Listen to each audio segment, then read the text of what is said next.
Hi, in this video we'll be talking about set comprehensions.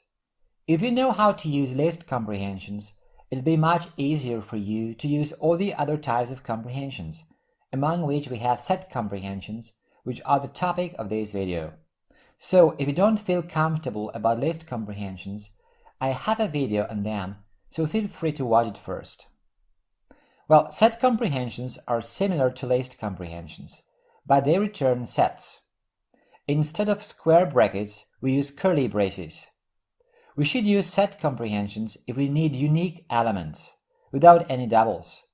In our example, we'll first make a list comprehension and then a set comprehension, so that we can see the difference.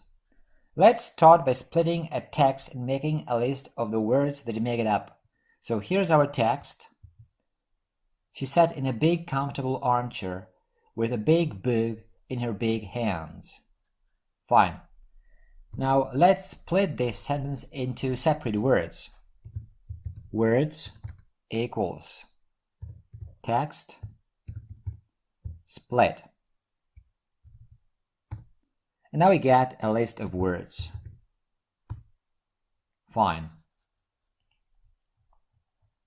And now we want the list of all the words that contain the letter B. So let's make a list comprehension.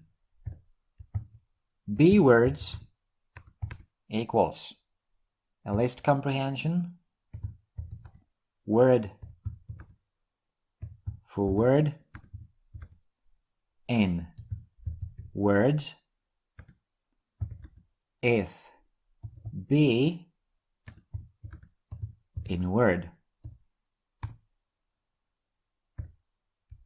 And here's our B words list. Big, comfortable, big, book, big. That's okay, but there are doubles.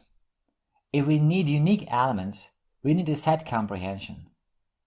So, B words set equals, and now we use curly braces for a set comprehension. Word